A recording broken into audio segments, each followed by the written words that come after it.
to love someone more dearly every day, to stumble o'er a noble thought and pray, and smile when evening falls, and smile when evening falls. This is my prayer. My early childhood, my mom always, when she goes to the market, she always leave my brother George and me and myself in the house. But she always locked the door so we won't go out. But he was a very mischievous kid, my brother. He was playing with match one day, and I think the match burned him, and he dropped it to the floor. And it started burning the floor and went down to the tenants below. So I can't remember whether they came up to us or whether they called the fire brigade at the time. But that was one of the incidents I can remember about my childhood. And another thing, I was I was afraid of that roller. You know that thing that rolls with the big wheels that flattens the road? I was so afraid of that. That used to be parked right outside the gate. And I was so scared to pass that big roller. And when it makes all that noise rolling, I used to think that was some kind of animal. I think I was such a stupid little kid. Anyway, I talked about it to some friends recently, and they said they used to be afraid of it too. You know that big truck that with a roller, that big wheel that rolls and flattens the road whenever they put the asphalt down. I have two. It's two sisters of us. I'm the eldest, and one brother. George, my brother, he was born April 24, 1939. I was born November 1st, 1940, and my sister was born October 31st, 1943. 66. Let me see. I think when she died at 100, she was 2 months shy of 100. Yeah, and I was 63, let me see, 06. I was 66 at the time. So maybe she was about 34 when I was born. Yeah. Well, my father is Joseph Wilson.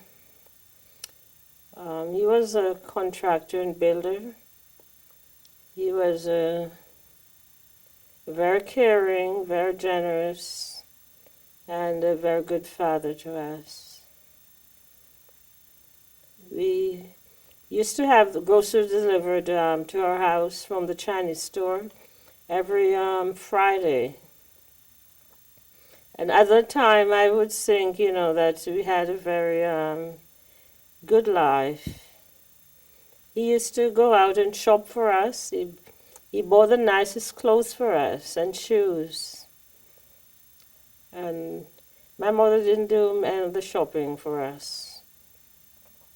I would think that he was a good dad,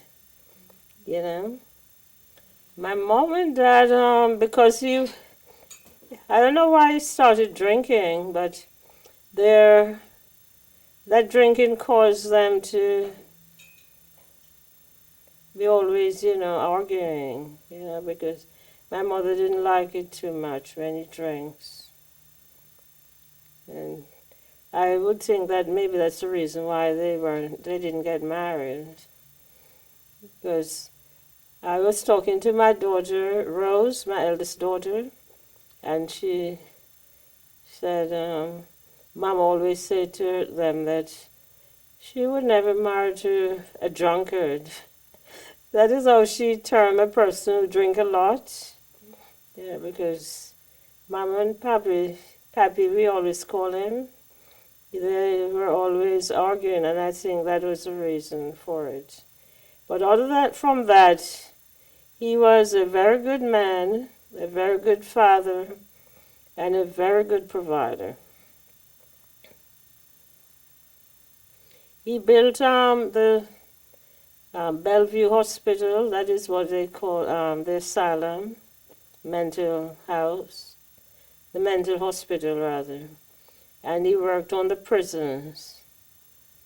Let me see, they were together about maybe 8 years. Well, when we left to go to the country, I think I was about 7. So that would be about 7 years.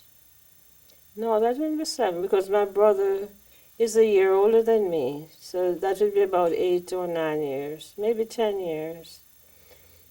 We had to go to St. Mary because my mother's brother got ill, and she went to see, how he was doing.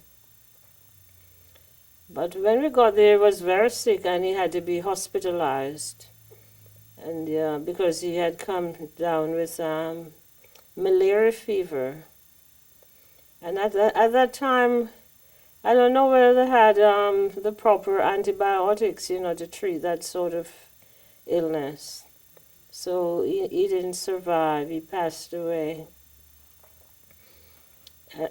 So, being little kids, we thought we were going to go back home to Kingston. But then my mother, she decided that she isn't going back to Kingston. She's going to stay right there. Because in the country now, we realize that they have so many fruit trees on these properties. They don't have that in Kingston. And I think she was sort of fascinated with the country life because she was a country girl from St. Elizabeth. So she decided that, she isn't going back to Kingston. She's going to let us stay there and go to school. So we started going to the school in Enfield.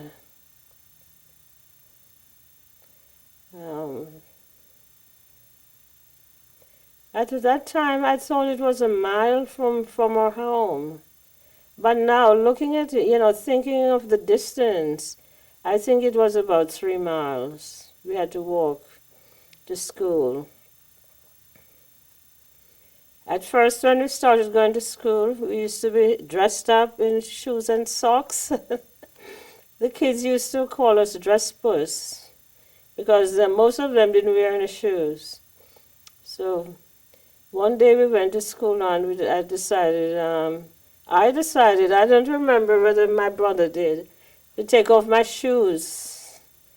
And we had to go into the cellar. The cellar is underneath where they have this big area down there. And sometimes the teachers used to take us under there for certain kind of classes like home economics, cooking and sewing and stuff like that. So I caught up chiggers in my toe. I read that in one of the stories that you gave me. And then I had to stay home because I was always so unlucky to catch up things in school. And we had to stay home until my mother got rid of it. And then when I got back to school now, I caught lice in my hair. So it was... My early days in school was sort of traumatic. Anyway, since I got that trigger, I never go barefooted under that cellar. We had very good teachers at that school, very loving teachers. Sometimes, they would invite us to their house, and give us cookies and stuff like that. Very nice, friendly teachers. Well, I was very good in school. I used to come at the first. We used to have first, second, and third. They used to grade, you. And this girl, one of my best friend, her name is Pauline Hill. She used to come first in the class, and I came second. So my teacher always say, second is not good enough. And she expected better from me. I remember one time we were having a concert, and my teacher, he told me that, he wanted me to try out for the song that they have, to present at the concert. But at one point in the song, I couldn't hold the high note.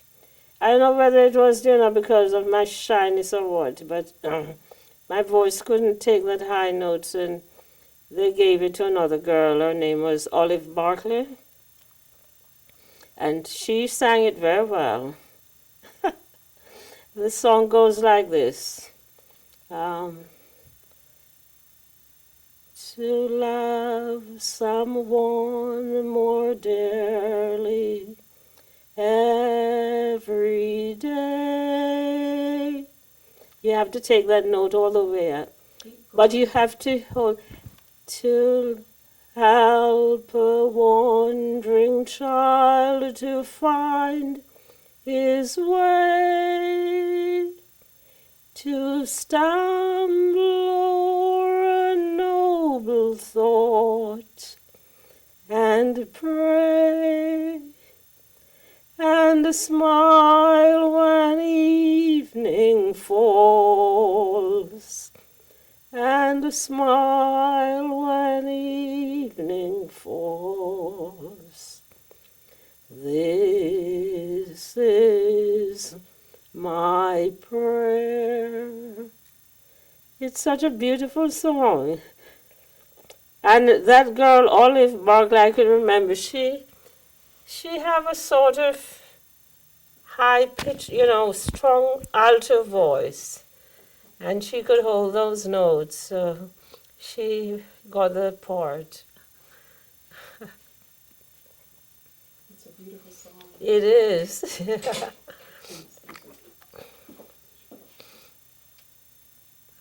I don't know why teacher, picked me to do that, song, but I never really sang in school. Well, we sang in groups, but to sing and individually, I didn't really. I used to sing alto.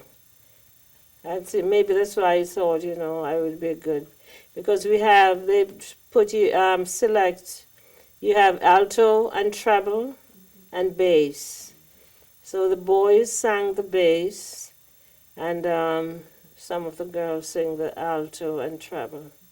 I was very good in school until, I had to leave and go to Kingston. Because at 12, I passed the first Jamaica local. It was first, second, and third Jamaica locals that they have in primary schools. And you graduate when you finish the third Jamaica local, but I didn't stay in school to get to that stage. What happened? I had to move to Kingston because when I was 12 years old, I was molested by an older man, and my mother decided that she said she wasn't gonna let me stay there and get mashed up in the country. So she said she made arrangement for me to go to Kingston. But when I went to Kingston, I had the same problem with this man. There was a man living in the house, the friend of my mother's son. He was married to an American lady, but they didn't have any children. But the house where I was staying was the older lady, Miss Rose, she was in America, and then she moved to Jamaica and bought this beautiful house in Franklin Town. And then this young man who was living there with her, with his wife, was her nephew. So I started going to school there too, at a private school close to the Raytown prison. It was about a mile from the house. And I remember this man, he came into my room the night, and I wasn't able to continue there, staying there because of that. Well, actually, it didn't do anything to me, but I just told them, that's what happened. So what happened after you had to move from there? My life was very unstable, and from that time, and very unsettled because I kept moving. I remember going to from there I think I went to my aunt's house, and she was going to get me into the technical high school because she said she had, good contacts because of she was in the Freemasons, and a lot of those people in the school are members of the lodge. But she gave me 2 pairs of shoes, and she said one was to go to church and one for, regular, everyday wear. But my mother came to visit me one day, and I noticed, that her shoes wasn't looking so good. So I decided to loan her one of my shoes. I didn't tell my aunt anything about it because I thought Mama would bring it back before. So one day I had to go out, and I was wearing that shoes that she gave me for the church, to go to church. So she said, "What happened to the other shoes I gave you?" Because I think that one she gave me to go regularly wear casually was a black, and the one to go to church was a brown shoes. So I told her that I loaned it to my mother, and she was very upset about it. And then she said that maybe I couldn't be trusted. I guess maybe I shouldn't have done that anyway, I should maybe have got her permission. But she was a tough old girl anyway. That aunt, she used to tell me that my father was very kind to his relatives, his sisters, and I think he has 2 sisters that I know of. One that used to have a stall. She had a stall in the market, this lady, Miss Sam. And there was another sister who sell at the corner store. She used to have her things right there at the store front. But she was a very different person from this Miss Sam. Because I remember when I moved in with her, she she occupied this upper floor, and there was a cottage down below where her husband used to sleep. So I don't know the reason for that really. She didn't sleep with her husband. But I wasn't there long enough to know what goes on. I had to move, and then my mother found a friend of my father. This was one of his ladies, I think. And her place was very small. It was just a 1-bedroom place, and she had her granddaughter there with her. So I think it wasn't convenient for me, to be there too also. And she would always say that, I'm just doing this for your father, Yeah.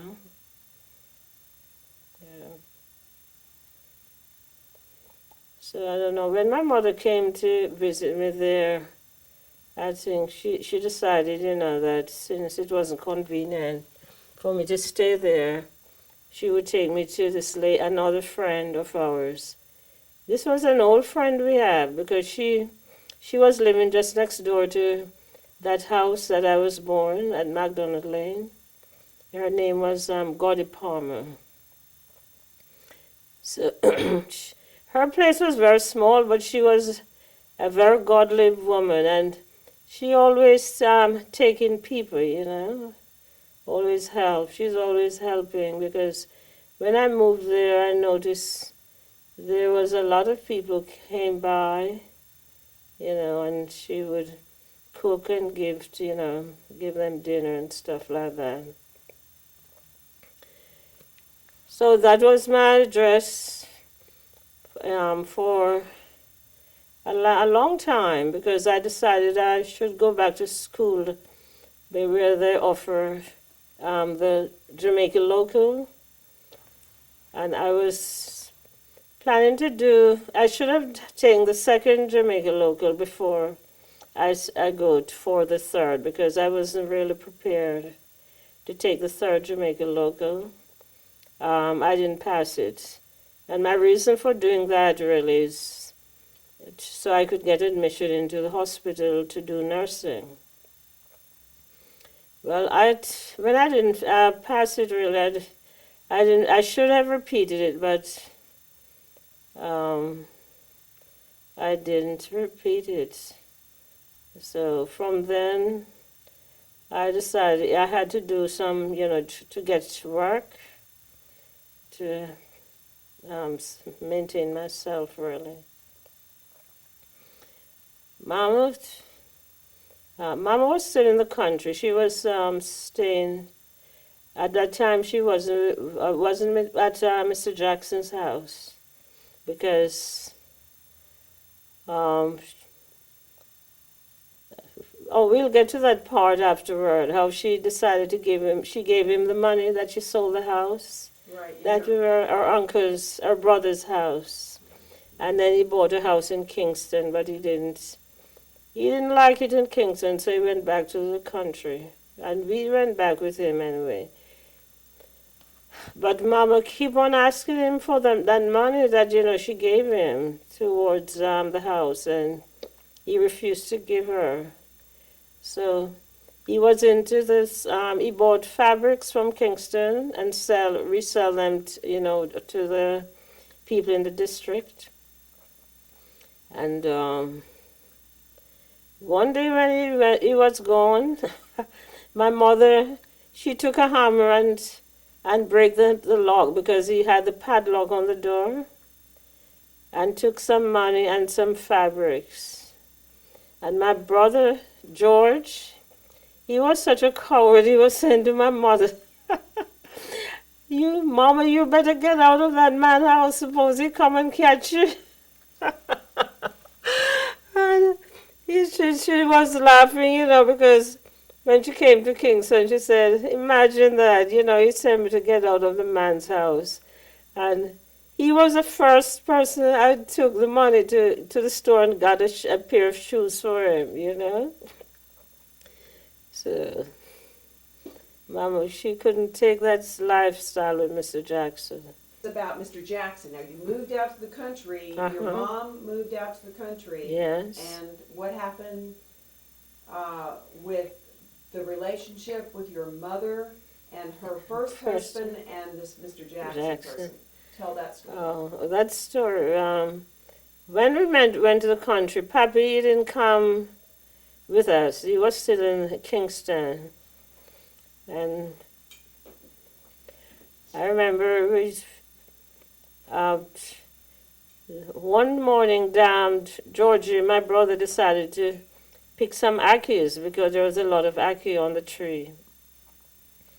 And while he was picking the ackee, I can't remember whether it was when I was giving him the stick to pick the ackee or when the stick probably fell from him while I was still under the tree and fell into my head. And it gave me a very bad cut in my head and started bleeding. It was a bamboo stick, and bamboos are very sharp. So my mother, she panicked because it was bleeding so profusely. And then we saw this gentleman passing by, and he stopped, and he was going to his field and around the corner. Simon Gutter. He have properties around there where he have cows, and it goes to, every day to look after them. So he stopped by and he came in and he was so kind. He asked Mama for scissors, and he cut out that my hair used to be very long. My mother used to comb it in three, and this big braid in the front here, he just cut out that area where the cut was and dressed it with some kind of bush he got together, and dressed it and bandaged it. And every day he would pass by, to see how I was doing. And I got some sort of, relationship developed between himself and my mom. And at that time, Mama was she wasn't, obligated to keep in that relationship with my father because they weren't married. So I think Mr. Jackson moved in with us after a while with his two sons, Maurice and Val. Valentine. We call him Val for short. But the eldest son, Kenneth, stayed with his mom, Edna. Then after Mr. Jackson told Mama that why don't you sell this house and move in, with me at my house. He have a 3-bedroom. Oh, this was a 3-bedroom house too, where we were at my uncle's place, and with a veranda all around. So, and his house was also a 3-bedroom, but that was a little way down the road. So they finally, I think that house was sold, and we moved in with Mr. Jackson. But then life became very difficult for me because this lady, Mr. Jackson, had the 3 kids for Edna. She would come by and curse at him and say to him, unless if I don't marry you again, unless the devil rule the sun by day. I never hear those sort of words, and that was some heavy threat, for a little 7-year-old or whatever age I was. And Mr. Jackson did really get, sick. When he went, he always go to the farm work, and then he would come home before his work is finished because he always got sick. I don't know if this woman really, had the power to do that. But he said that whenever he got a letter from her, that he always get very ill. I think that farm work was maybe in Florida. And there was another woman who have a girl for, her name is Sylvia. And we had to pass right by her gate on our way to school. And she would really curse at us, and and my sister Pansy, she would just run past. But I was just so sensitive. I don't know why I don't let that woman bother me so, So I heard that she passed away now, and I don't know whether Miss Duffus, Miss Edna, the one who was threatening Mr. Jackson, I don't know, she probably has too. And I heard Valentine, he was a prison warden, the youngest child. He used to work in St. Catherine. And I heard that he got sick mentally too. So I guess it was hereditary. Yeah. I don't think Miss Edna really had the power to do that.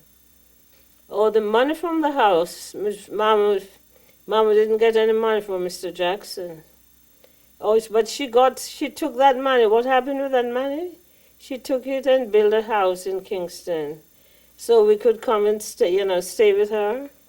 Because I remember she came by to see me one day when I was at Gladys Palmer's house, and I was cleaning the floor, and she grabbed me, and said, "I never sent you here to be any slave." So get up off that floor, get up, and she took me and took my belongings and took me with her. She rented a room, a 1 bedroom from this lady. Her name was Miss Burton, and Miss Burton had this big house, but it was just she and her son lived there.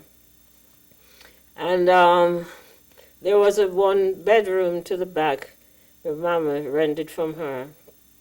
But it was a very big property with a lot of space to the front, a lot of land, and land to the back. So Mama asked her if she could lease her a part of the property so she could build a house. And she decided to do so. And Mama, she got some men to come in and build a house. And then we felt more or less settled there. Then after a while, she decided there was another space, a bigger lot further down the lane, in the lane. Well, this wasn't in a lane, this was on the main. But there was a lane next door to it where they have a lot of property, and they lease out this property to people and they build houses on them. So Mama, she got another place and sold this house and built another one down the lane.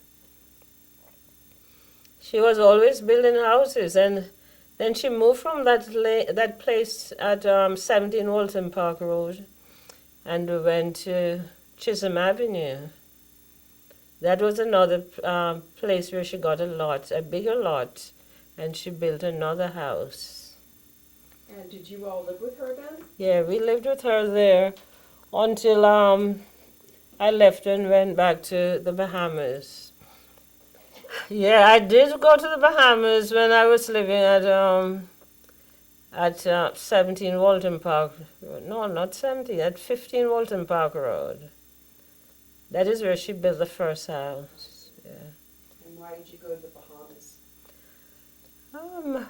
My husband, my fiance at the time, he made it look so attractive, So he's going into, he got a job on contract with Chicago Bridge and Iron. And, Chicago Bridge and Iron is a company that is based here in America. But they have jobs in Jamaica as well. So they come down to Jamaica and get, some of these good welders to come up and work for them. How old were you when you lived with your mother the last time? I was about 18, I think, yeah. And then when did you meet your husband-to-be? That's about the same age. And tell me. No, I met him when I was 17. Yeah, I met him when I was 17. And what were the circumstances of that? Oh, I met him when I was still living with Gladys Palmer, and I went to them. Her sons always, one of them was a butcher. His name was Adrian, and I always go to his store to pick up the meats on Saturdays. So on my way back from his shop, I met this young man in the park. And he asked me if he could help me with my bags to the bus, and that was George at the time. And I didn't know he was living in so close to me, So one day I saw him there. I was outside reading a book, and the bus stop was right across from our house, and he was there waiting to get the bus to go to work. So then, from then, we started seeing each other. And were there any other men in your life before Oh him? yes, there was the first young man I met. His name was Slim. I used to work at this dry cleaning establishment, and he used to come by and pick up the clothes and have them done and bring them back.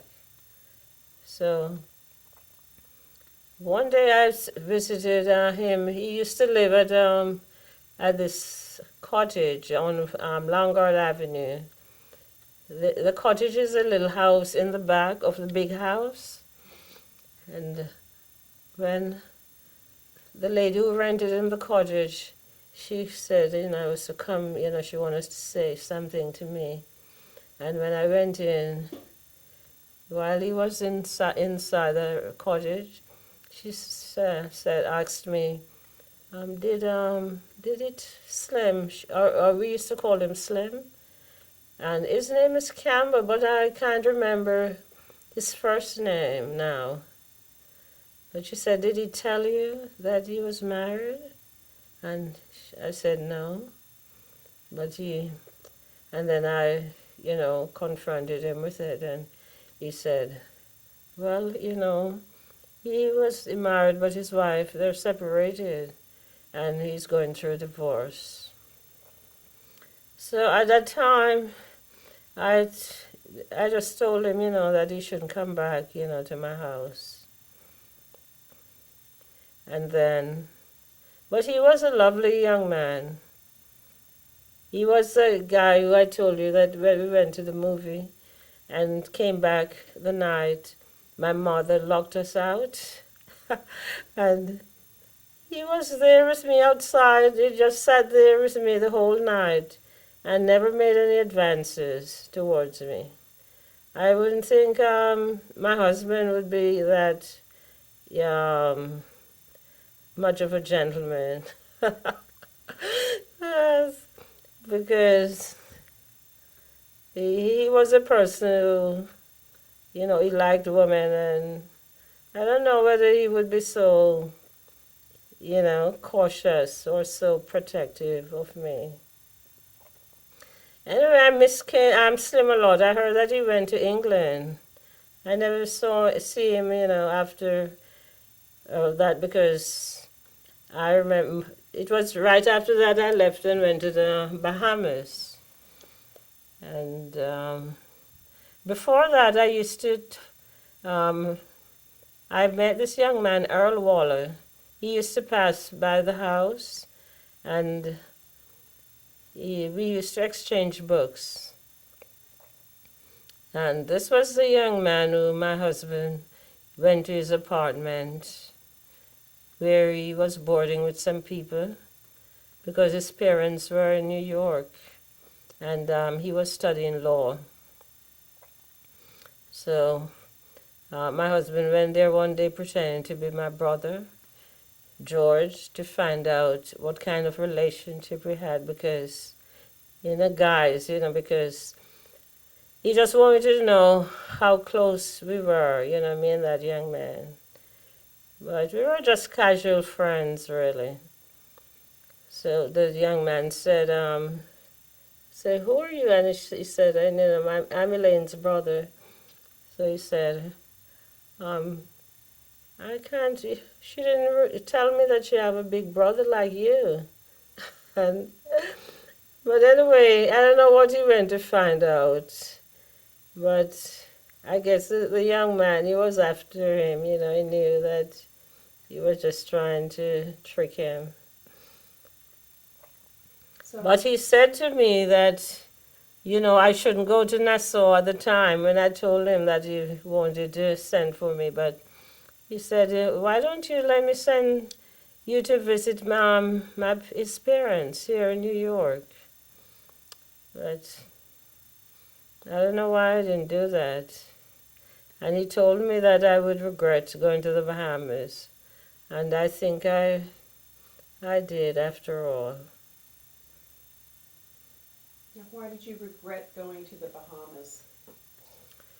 Um, at first, our life was good because my husband was a very loving guy. When we first started out, he had a very beautiful voice, and he used to sing me the most beautiful songs. Even he used to make up a song by, how I love my sweet Elaine, or Lorraine it is, right? And the son of Mother Nature. Do you know that song? I'm the son of Mother Nature, son of Father Time. I think that's a Nat King Cole song. Yeah. And he was nice, but when we went to the Bahamas, first when I went to the Bahamas, let me see, I already had Rose, my first child, and then I got pregnant with Ken, my second boy, and he decided that he was going to New York because there wasn't any job. The jobs were sort of slow in the Bahamas, and I had to go back to Jamaica. So I told him that I wasn't going to go back to Jamaica, being as to have another legitimate child, because we would have to get married. So he was sort of undecided because even the lady I used to live with, Miss Bingham, at that time, they didn't tolerate that sort of thing, living together as concubines, they would call it. So one day she called me over to her house. She lived at their adjoining house, and then she had this place where she rented out, as they call it, a guest house. And she said, she used to call me Elaine. She'd speak very quickly, She don't say Elaine. She say, Elaine, come on over. I have something to tell you.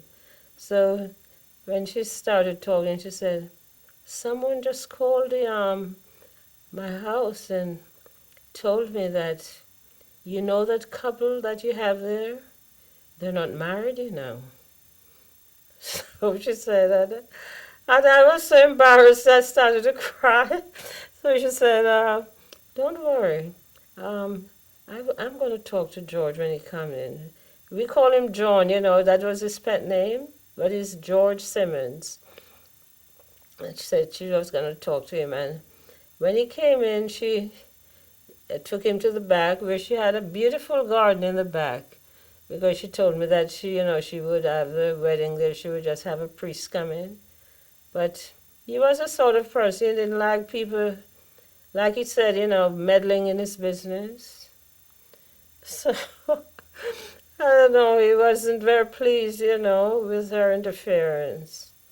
But like I told you, when it came to the time that he was planning to go to New York, I told him that if we didn't get married, well, the relationship would be, I would just break it off with him,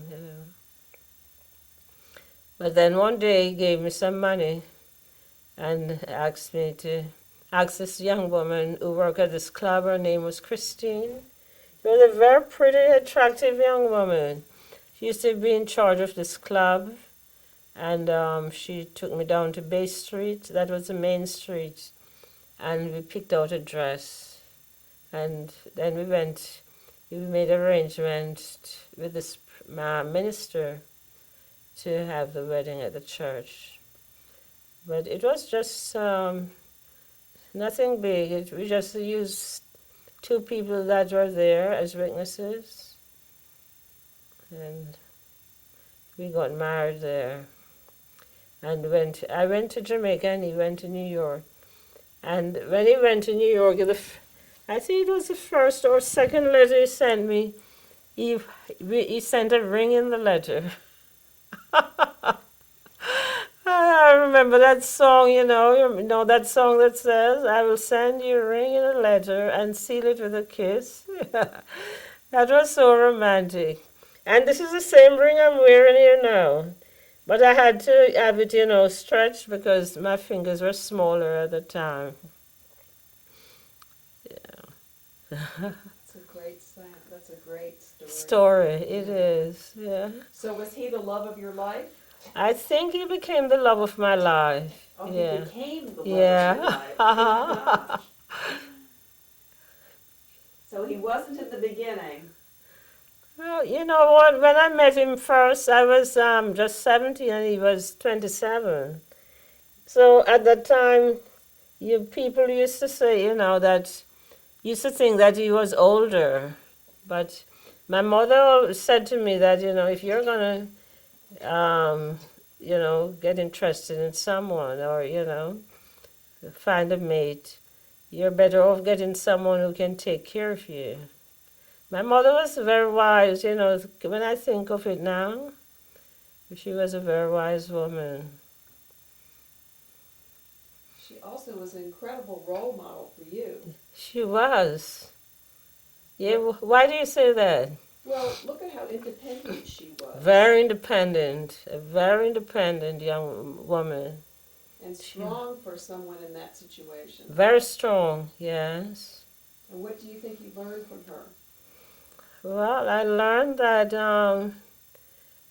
you can be self-sufficient because she used to raise, when we went to the country, she used to raise cows, goats, pigs, chickens. We used to have the chickens, they lay the eggs and you just pick them up in the mornings. She had guinea pigs, rabbits. I never know that you could eat rabbits. That's a very tender meat. One time she killed one of her rabbits, and that meat was so tender. And she used to roast the pigs. She used to have the butcher come in and kill the pig, and she would take maybe a half of it. She made the nicest roast pork, on top of the stove in the Dutch oven. It would just stay there and just simmer and came out so nicely. Yeah, my mother was a very strong woman, thinking of it now, when looking back. And she was very good to us kids because she never said no to, taking care of our kids.